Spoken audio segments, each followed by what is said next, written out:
আল্লামা দেলোয়ার হোসেন সাঈদী যদি বাতিলের বিরুদ্ধে হুঙ্কার না দিতে, ভারতবর্ষের ভেতরে সবচেয়ে বড় পীর হতেন। ওনার বাবা ফুরফুরে আবু বকর সিদ্দিক রহমতুল্লাহ আলাইহি খলিফা ছিলেন।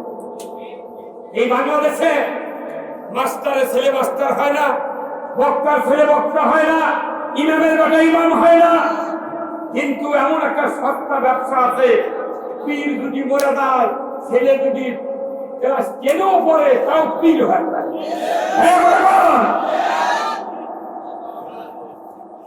কথা কি এই কথা ঠিক কিনা?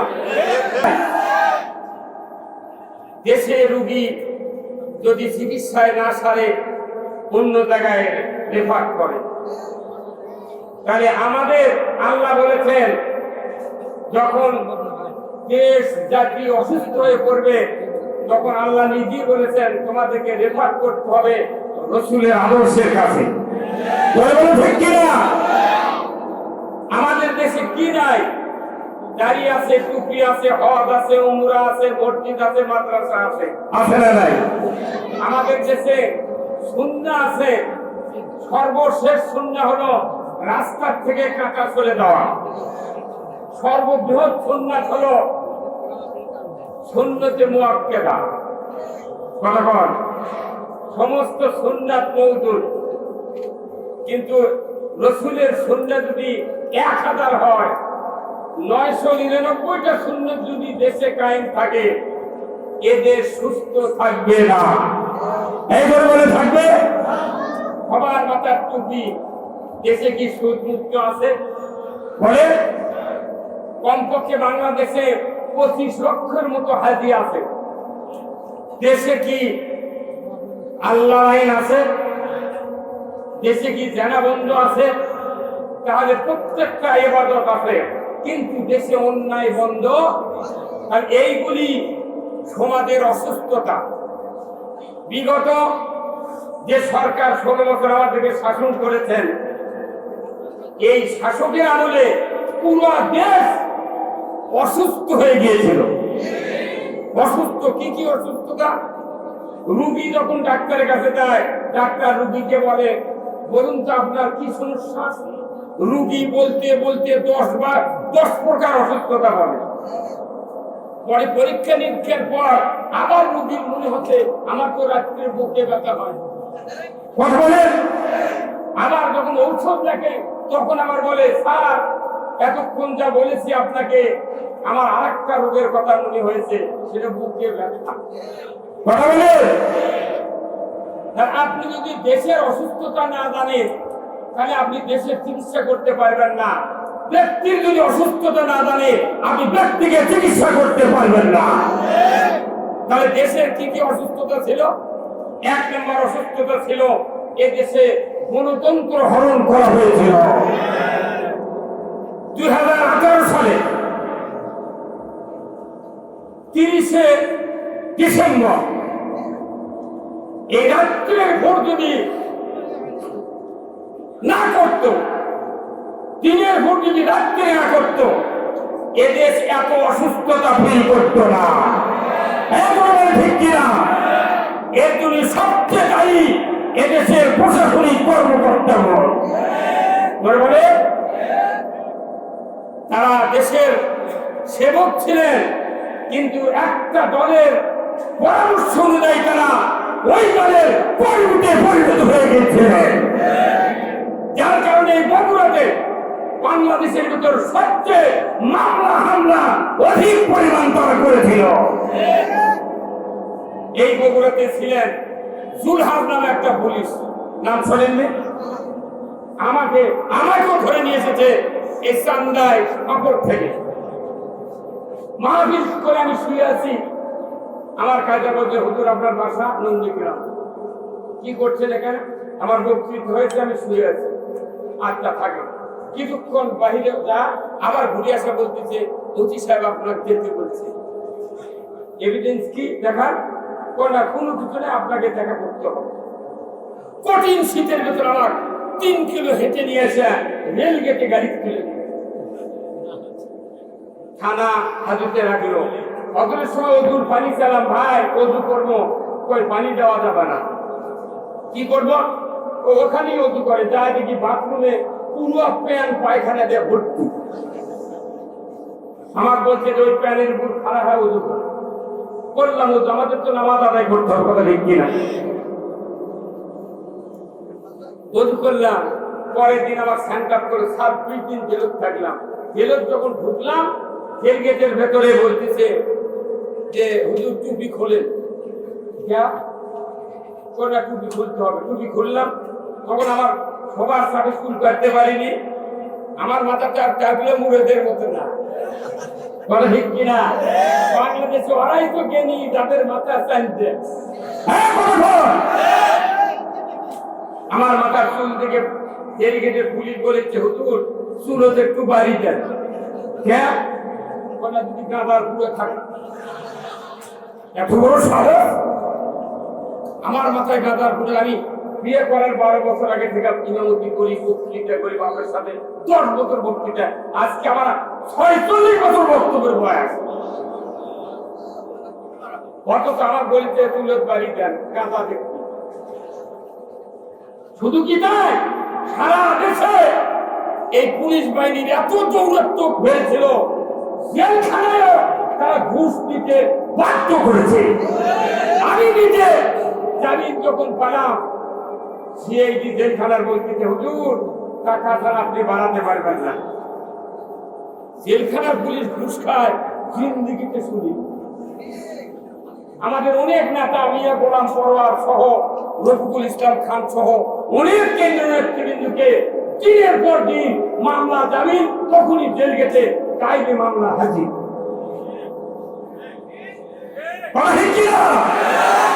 আমি কোন রাষ্ট্রের অসুস্থতা বলবো, আপনাকে বিরক্ত হবে? এদেশ কার? আমি 20,000 টাকা জেলখানা দিয়ে বাড়াচ্ছি, 20,000 টাকা। মামলাতে আমার 20 লক্ষ টাকা খরচ, হাইকোর্ট ছাড়া জামিন হয়নি। প্রতি মাসে 9টা করে হাজিরা দিচ্ছি, 14টা মামলা। একজনের যদি অবস্থা হয়, আমাদের সম্মানিত থানা, আমি সাবেক চেয়ারম্যান, ওনারা 46টা মামলা। এই বগুড়াতে কমিশনার মাসুদ ভাইয়ের 146টা মামলা। প্রথম অসুস্থতা এই লোকগুলি চালিয়েছে। এই অসুস্থতার চিকিৎসা আছে না নাই? চিকিৎসা করাই লাগেনি, ওরা এমনি সোজা। 5 তারিখের পরে আমাদের কাছে 5 তারিখে বিকালবেলা থানার ওসি বলেছে, হুজুর একটু আমাদেরকে দেখবেন। এতদিন তো আমাদেরকে তাড়াচ্ছেন আপনি, এখন আপনাদেরকে কি দেখবো? আপনারা গরু চুরি হয় ধরতে পারেন না, হুন্ডা চুরি হয় ধরতে পারেন না, পুকুরে মাছ চুরি হয় ধরতে পারেন না, অথচ আপনারা ধরতে পারেন জামাত বিএনপির 10-12 জন লোক যখন বৈঠক করে, আপনারা সকালবেলা পত্রিকায় বিবৃতি দেন যে গোপন তথ্যের ভিত্তিতে জিহাদি বইসহ নাশকতার পরিকল্পনায় কয়েকটি ককটেল বানানোর সরঞ্জামাদি সহ আমরা 16-18 জন জামাত বিএনপি কর্মীকে গ্রেফতার করতে সক্ষম হয়েছি। আপনার কাছে এত গোপন তথ্য হয়? নন্দীগ্রামের তানসেনের গ্রামে, তানসেন এমপির গ্রামে একদিনে 6টা গরু চুরি হয়, আর ওই ওসি চাকরি থাকে। আমি ওসি সাহেবকে বলেছি, আমার বগুড়াতে, আমার এই বাংলাদেশে কৃষিজীবী মানুষ মিটার চুরি করে, কোরিয়ানের মিটার, আমার একটা কোরিয়ান আছে, মিটার চুরি করে চোর বলে এই নম্বরে 8,000 টাকা বিকাশ করলে মিটার কোন জায়গায় আছে আমি বলতে পারবো। মিটার চুরি আপনি ধরতে পারেন না। আমার বিএনপির খুব তথ্যবাদ ঘরে কোন পুলিশ আজকে যদি আল্লাহ সুযোগ না দিত, এখানে বিদ্যুৎ জামাতের লোক, ইসলামের লোক একত্রে বসানো যেত না। তারা 3য় নম্বর অসুস্থতা তৈরি করেছিল, সমাজে আতঙ্ক। তারা বুদ্ধি দিয়েছে পুলিশিং কমিটি বানালেন, গায়ে গায়ে ডিবি বানানো। তারা জামাত বিএনপি ওদের বিরুদ্ধে দাঁড়াই যাবে, তারা কি করে 28 তারিখে ঢাকায় দেয় না, কোথায় দেয়, কোথায় মিটিং করে, এগুলোর তথ্য না বসতি পুলিশের কাছে ফোন করে একবারে এক গাড়ি পুলিশ চলে আসে। এখন আবার আমাকে অনুমতি লাগবে কি থানার থেকে বাড়াতে? আমরা বাংলাদেশ জামাত ইসলামীর পক্ষ থেকে নির্ভয়তার সহিত ঘোষণা দিয়েছিলাম, আমরা 5 তারিখে ছাত্র সমাজের আন্দোলনে আমরা দেশ নতুন ভাবে ফিরে পেয়েছি। কোন চালাও পোড়াও ভাঙচুরে আমরা বিশ্বাসী নই। জাতি শুনেছে কথা ঠিক কিনা? আমরা তৃতীয় অসুস্থতা হলো এদেশে আল্লাহ আইন নাই, তারা নিজের আইন মানে না, মানুষকে আইন মানতে দেয় নাই। আমরা সভা করি, মুকুট থেকে মাথা থেকে পা পর্যন্ত দেখলে ইমানদারের কোনো চিহ্ন নেই। তারা আসা মাউথ পিস করে দিয়ে বলে, খবরদার কানের পক্ষি গরম করে দেব। আয় এখন আয়, আয়।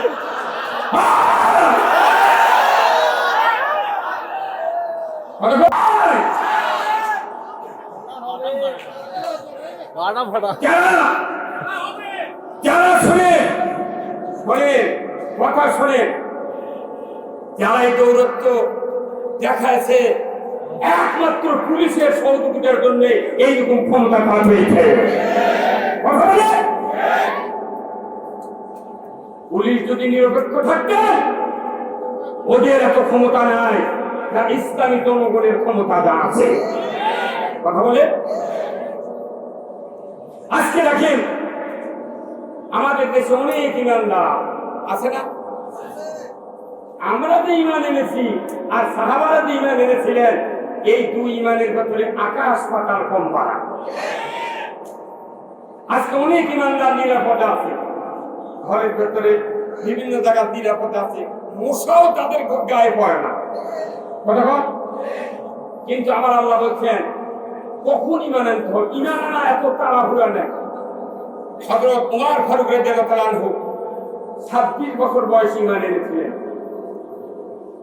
ওই ইমান আর আমাকে দিনা আকাশ পাতাল কম্পা। আপনি কখন ইমান আনবেন? আল্লাহ তাআলা বলছেন, ফামান ইয়াকফুর বিত-তাগুত ওয়া ইউমিন বিল্লাহ। ইমান আনার প্রতিষ্ঠান আপনাকে ইমান আনতে হবে কখন? আগে তাগুতকে অস্বীকার করতে হবে, তারপর ইমান আনতে হবে। আগে তাগুতকে অস্বীকার করতে হবে। কার কথা? এত তাড়াহুড়ো নেই ইমান আনা। আমার বাংলাদেশে 18 কোটি ইমানদার, কিন্তু তাগুতের বিরুদ্ধে আমরা এখনো দাঁড়াতে পারি না। একমাত্র বাংলাদেশে বাংলাদেশ জামাত ইসলামী, ইসলামী ছাত্র শিবির ছাড়া তাগুতকে অস্বীকার করার একটা দল বাংলাদেশে দেখা যায় না। তাগুতকে যারা অস্বীকার করে তারাই জেলে যায়, তারাই খুন হয়, তারাই গ্রেফতার হয়, তারাই মামলা খায়। কথা ঠিক কিনা? তাই আমরা তাগুতকে বাদ দিতে হবে আগে, তারপর ইমান আনতে হবে। কার কথা? তাই পরিপূর্ণ ইমান, শিরক মুক্ত ইমান হলো তাগুতকে পরিত্যাগ করিতে হইবে। কার কথা? আমরা কি তাগুতকে বাদ দিতে পেরেছি? পারি না। আসুন, তাহলে আমরা ইমান এনেছি, এখন আপনি আমি যে পাক্কা ইমানদার, এটা আবার বোঝার কথা আছে। আল্লাহ তাআলা বলছেন কে খাঁটি ইমানদার, কে ভেজালওয়ালা ইমানদার। ইমানদার দুই প্রকার, একটা ভেজাল যুক্ত আর একটা ভেজাল মুক্ত। এখন ভেজাল মুক্ত কারা? আল্লাহ তাআলা কোরআনে বলছেন, আল্লাযীনা আমানু ইউকাতিলুনা ফী সাবিলিল্লাহ ওয়াল্লাযীনা কাফারু ইউকাতিলুনা ফী সাবিলিত তাগুত। পরিষ্কার কথা কার? এই কথার ভিতর ভেজাল আছে। আলিমালামা বক্তৃতা করি আমরা, ইনিয়ে বিনিয়ে কোনটি সস্তা আবার ওয়াসবাদী সেগুলো পকেটে করে নিয়েছেন, মুখের সামনে বসি। আল্লাহ আমাদের একজন সাইদি যদি বাতিলের বিরুদ্ধে হুঙ্কার না দিতে, ভারতবর্ষের ভেতরে সবচেয়ে বড় পীর হতেন। ওনার বাবা ফুরফুরে আবু বকর সিদ্দিক রহমতুল্লাহ আলাইহি খলিফা ছিলেন।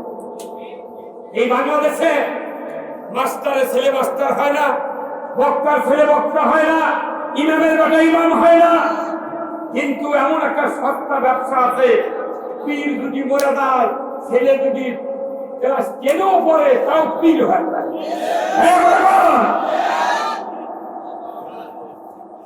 কথা কি এই কথা ঠিক কিনা?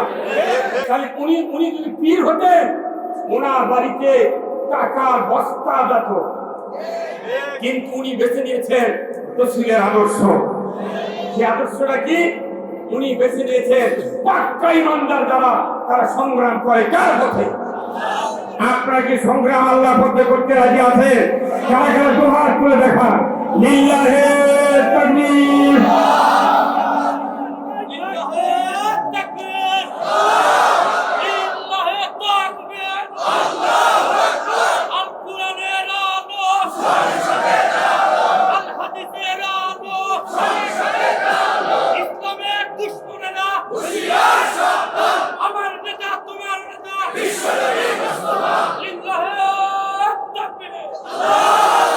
তাহলে পাক্কা ইমানদারের সংগ্রাম করতে হবে কার পথে? কিসের জন্য?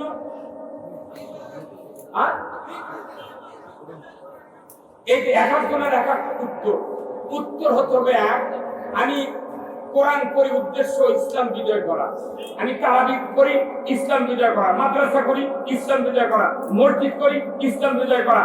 আমি হজ করি, ইসলাম বিজয় করা। আমি ইসলামের যে কোনো কাজ করি, উদ্দেশ্য থাকতে হবে ইসলাম বিজয় করা।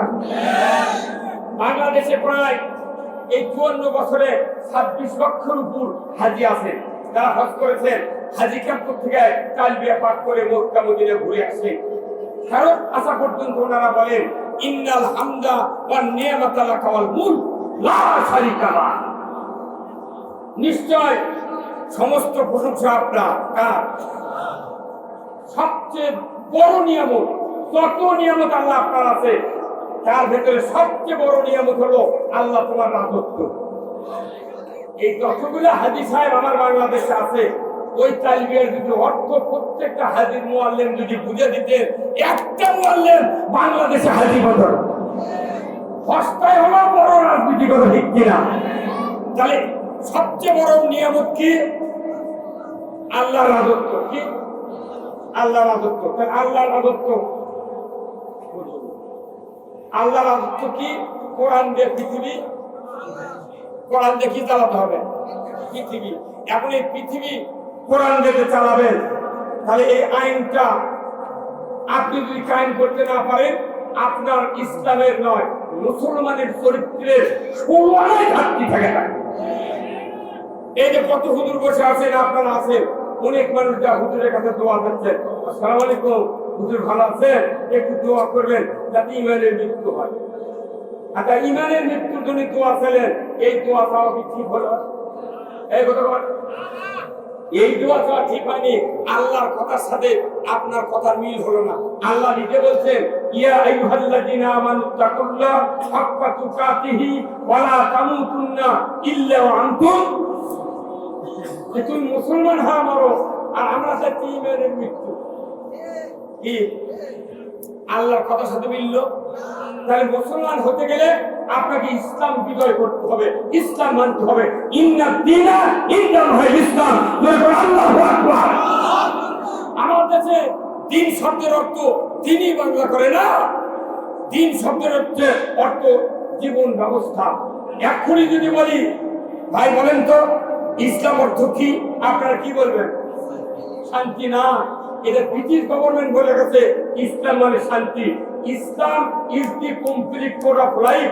মানবতার জন্য ব্যক্তি, পরিবার, সমাজ, রাষ্ট্র, অফিস, আদালত, কোর্ট কাছারি, অর্থনীতি, লেনদেন, ব্যবসা বাণিজ্য, সকল জীবন বিধান আল্লাহর পক্ষ থেকে যা এসেছে এর নাম হলো ইসলাম। আর এই ইসলাম যদি না মানা হয়, মানুষ মুসলমান হতে পারবে? তাহলে আপনি মৃত্যু ইমানের ফেলেন কে? এই হুজুর কথা বলেন কে? তাহলে তো একটা ভুল করলাম আমরা বাংলাদেশ জামাত ইসলামী, ইসলামী ছাত্র শিবির আপনাদেরকে বাঁচানোর জন্য, নিজে আমরা বাঁচানোর জন্য মুসলমান হয়ে মৃত্যুর জন্য আমরা ইসলাম বিজয় করতে চাই। এখন যদি মনে করে যে এটা রাজনৈতিক কারবার, তাহলে এটা তো কিরকম হয়? তাহলে যারা মসজিদে মসজিদে ইমামতি করতেছেন, আপনারা তার বিদিয়া হ্যাভি রাজনীতি করছেন। এই বাংলাদেশের ভোটের মধ্যে বলেছিল হ্যাভি ওয়েট প্রার্থী। কতক্ষণ হ্যাভি ওয়েট প্রার্থী মানে কি? আমরা যখন বক্তৃতা করেছি, নেতারা এসে বলছে আপনারা আমাকে বিপুল ভোটে বিজয়ী করছেন, তখন মুখের দিক থেকে শরম লাগে আমার। একটা ভোট কেউ দেয়নি বলে, একটা ভোট কেউ দেয়নি, সেন্টার দেয়নি, ব্যালট পেপার নিজেরাই ঢুকাছে। আশা করছি বিপুল ভোট। তার মানে এই জাতি একবারে পাগল বানাচ্ছে, এত আতঙ্ক সৃষ্টি করেছে যে ওইখানে ভুল ধরা। আচ্ছা বলেন তো, উমর ফারুক ছিলেন অর্ধেকটা পৃথিবীর বাদশা। একদিন উনি মসজিদে খুতবা দিতে উঠেছেন, ওনার গায়ের জামাটা একটু লম্বা। এক যুবক সামনে বলছে যে হুজুর আপনার সাথে একটু কথা। কি? আমরা এক পিস করে কাপড় পাচ্ছি, আমাদের জামা ছোট, আপনার জামা বড় হলো কেন? তখন উমর ফারুক বলছেন দাঁড়াও তুমি। মুসল্লিরা বলছে আজ শেষ। উমর ফারুক আর শেষ করবে। তখনই ওনার ছেলে বললেন এই উত্তর আমি দেব। আমি যে কাপড় পেয়েছিলাম ওই কাপড়টা আমার আব্বাকে দিয়েছি, উনি যেহেতু প্রতি মসজিদে নববীর, যাতে আর দুঃখটা একটু লম্বা হয়। আল্লাহু আকবার। তখন কি উমর ফারুক ওনার নামে মামলা দিয়েছে? এই বরাবর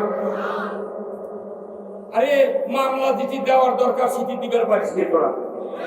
এই বাগমারা হুজুর দোয়া করছে, মাবুদ বঙ্গবন্ধুকে যারা সপরিবারে হত্যা করেছে তাদেরকে জান্নাতুল ফেরদাউস দিয়ে দাও। ওখানে মামলা দেওয়ার তো, ওখানে মামলা দেওয়ার কোনো ঠিক কিনা? শিক্ষা প্রতিমন্ত্রী রৌমারী উনি মোনাজাত করেছেন যে বঙ্গবন্ধুকে জাহান্নামের উচ্চ মোকামে জায়গা দাও। মামলা ওদের নামে করা উচিত ছিল। ওই রকম দোয়া যদি জামাত ইসলামী কেউ করতো, কোন মসজিদের ইমাম করতো, ওরা তো তখনই পিছিয়ে পেট ফাটে যাবে। তারপর আল্লাহ সহ্য হয় নাই, একটা আয়াত কোরআন শরীফ আছে সূরা আর-রহমানের ভেতর, ইয়া মাশারাল জিন্নি ওয়াল ইনস ইন ইসতাতা'তুম আন তানফুযু মিন আকতারিস সামাওয়াতি ওয়াল আরদ ফানফুযু লা তানফুযুনা ইল্লা বিসুলতান। আল্লাহু আকবার। এই বাংলাদেশের 18 কোটি মানুষ, কেউ তাদেরকে লাঠি দিয়ে তাড়ানো হয় না। তারা যে অপকর্ম করেছে, আল্লাহ এত ভয় পয়দা করে দিয়েছে, ওরা নিজেরাই আল্লাহর আনুগত্য না করার কারণে নিজেরাই দেশ থেকে দূরে যেতে বাধ্য হয়েছে। এখন আবার বলছে যে আমি কোনো তোমাদের কাছেই আছি, চট করে ঢুকে বলছে আসে। আপনি তো বিচার বিভাগ নিরপেক্ষ করেছেন, কথা ঠিক কিনা? আইন নিজ গতিতে চলবি। আপনি যে কাজ করে গেছেন ওই গতিতেই বিচারকে আসবে আছে। বাংলাদেশের 18 কোটি মানুষ জুতারই অপেক্ষা করছে। আমরা উপদেষ্টাদেরকে বলেছি, যাদেরকে গ্রেফতার করা হয়েছে, যাদেরকে গ্রেফতার করা হয়েছে, বিচারের পূর্ব মুহূর্ত পর্যন্ত ওই আইন আমলে ঢুকিয়ে আইন আমলের সাহস দেখানো হলো। কথা ঠিক কিনা? আমরা যে কষ্ট করেছি, জেলের 21 দিন আমাকে ছেলের ভেতরে রেখে এই আপনার শেরপুরের গাড়ি দেওয়ার 7টা চেয়ারম্যান আর চারোলার নজরুল চেয়ারম্যান, এই 2 বাঘের সিটাত আমার শুয়ে থাকবে। 200 পাওয়ারের বল বুকের উপর দিয়ে বাইরে শুই। কি অপরাধ করেছি? কথা বল, কি অপরাধ করেছি আমরা? আমাদের একটা অপরাধ, আমরা কোরআন বিজয়ী চাই। আমরা যত বক্তৃতা করি না কেন, যত সুন্নাত করি না কেন, ইসলামী রাষ্ট্র ছাড়া নামাজ কায়েম হবে না, চুরি বন্ধ হবে না, পর্দা ফরজ হবে না, সুদ হারাম হবে না, দুনিয়াতে দুর্নীতি ওয়াকারের কোনোদিন বন্ধ হবে না। আপনার ভাই ওয়েল্ডিং এর দোকান ছেড়ে ওয়েল্ডিং এটা ঝালাই করে, দেখবেন কারেন্টের লাইন হচ্ছে মিটার থেকে একটা ঝালাইয়ের মেশিন আছে না, ওই ঝালাইয়ের মেশিনে একটা কানিতে তার দোকান আছে, ওই মেশিনের থেকে আরেকটা লাইন বের করে খালি মাথা একটা পাতি কিংবা রড পেঁচ দিয়ে রাখছে, সেই রডের শরীরে কয়েক হাজার ফোঁটা, যেটা ঝালাই করবে তারই গায়েগুলো রড ফেলে যাচ্ছে। আচ্ছা, এখন আরেকটা কারেন্টের লাইন নিয়ে দেখবেন একটা স্টিক আছে না, এইভাবে ওই স্টিক নিয়ে ঝালাই করা বাদ দিয়ে আগে ওই গ্রিল মিস্ত্রি করছে কি ওই রডের গুলিকে 2-3টা ধাক্কা দিচ্ছে। তখন এই রড বলছে যে ভাই তুমি করবে ঝালাই, আমার কষ্ট দাও কেন? তখন গ্রিল মিস্ত্রি বলে যে টেস্ট করতে দিচ্ছি লাইন আসছে। আচ্ছা, কেউ যদি আর্থিং এর এই লাইন যদি অফ করে দিয়ে কিয়ামত পর্যন্ত ঝালাই করবে চায়, ঝালাই হবে? এই জন্য ঝালাই হবে। আমরা যারা বক্তৃতা করি আল্লামা সাইদির থেকে শুরু করে আজকে 54 বছর ধরে যত আলেম ওলামা ইমামতি বক্তৃতা করতেছি, এই বক্তৃতাগুলো হলো ডাইরেক্ট পাওয়ার হাউসের কারেন্টের লাইন করা হয় কিনা, কারেন্টের লাইন। কিন্তু কারেন্টের লাইন দিয়ে তো কাজ হচ্ছে না, রাষ্ট্র শক্তি হলো আর্থিক এর লাইন। আমরা বলবো সুদ হারাম, রাষ্ট্র শক্তি সংসদে সুদ হারাম করবে। আমরা বলবো চুরি হারাম, চুরির হাত কাটো, ওনারা হাত কাটবেন। জেনা হারাম, সঙ্গে সার করো, বলো ঠিক কিনা? দুর্নীতি হবে, তাকে বিচার করো। গাঁজা খাবে, তুর্রা মারো। ইয়াবা খাবে, তুর্রা মারো। আজকে দেশে কোটি কোটি পুলিশ জেলখানায় পাহারা দেয়, অথচ জেলখানার ভেতর গাঁজা নিয়ে ধরা পড়েছে। এই বগুড়া প্রাণ কেন্দ্র লটারি চলে কি চলে না? কতক্ষণ জয়পুরহাট থেকে এসে মাথায় নষ্ট সাজ্জাক মামা। আল্লাহ কোরআনে বলছেন ইন্নামাল খামরু ওয়াল মাইসিরু ওয়াল আনসাবু ওয়াল আযলামু রিজসুম মিন আমালিশ শায়াতিন ফাসতানিবুহু লাআল্লাকুম তুফলিহুন। মদ, জুয়া, লটারি, মূর্তি পূজা এইগুলি শয়তানের কাজ, এগুলি হারাম। যারা করবে না, যারা সফল কাজ যেরকম আল্লাহু আকবার, এইগুলি রাষ্ট্র শক্তি ছাড়া 99% নয়, 99.5% ইমান নিয়ে বাংলাদেশে বাঁচার উপায় নাই। অথচ মসজিদে খতিবরা আমরা বলি প্রতিদিন সালি খুতবা। আগামীকাল কোন একটা সময় খুতবা হবে, সোয়াটায় খুতবা হবে। ওয়াসুলতানু জিল্লুল্লাহি ফিল আরদি মান আহানা সুলতানাল্লাহি ফিল আরদি আহনাহুল্লাহ। তামাম মসজিদের ইমামের কাছে আমার আহ্বান, এটা আল্লাহর রাসূলের হাদিস, রাষ্ট্রনীতির হাদিস। রাসূল বলছেন ন্যায়পরায়ণ শাসক আল্লাহর ছায়া সদৃশ্য। যে বা যারা ন্যায়পরায়ণ শাসক কায়েমের বিরোধিতা করবে, তারা যেন আল্লাহর বিরোধিতা করলো, কথা ঠিক কিনা? আমরা সাবধান হয়ে যাই, নামাজ পড়ার পরে যেন আল্লাহর বিরোধিতা না হয়। আসুন আমি আপনাদেরকে খুব তাড়াহুড়া করে যে কথাগুলি বললাম, 1 নম্বর উদ্দেশ্য হলো বাংলাদেশের মাটিতে ইসলামী রাষ্ট্র কায়েম করতে। কারা কারা চান দুহাত তুলে দেখা। লিল্লাহি তাকবীর, নারায়ে তাকবীর। আল কোরআনের আলো সংসদে আলো, লিল্লাহি তাকবীর। আলহামদুলিল্লাহ, আমি আপনাদের সামনে যে কথাগুলি বললাম, আল্লাহ তাআলা আমাদের সকলকে এই কথা বাস্তবে রূপ দিয়ে দেশের শান্তি কায়েমের একটা রাস্তা উৎপন্ন করার সুযোগ আল্লাহ তাআলা আমাদেরকে দিন। মহান আল্লাহর দরবারে শুকরিয়া আদায় করে দোয়া করে আপনাদের কাছ থেকে বিদায় নিচ্ছি। ওয়া আখিরু দাওয়ানা আলহামদুলিল্লাহ। আসসালামু আলাইকুম ওয়া রাহমাতুল্লাহি ওয়া বারাকাতুহু।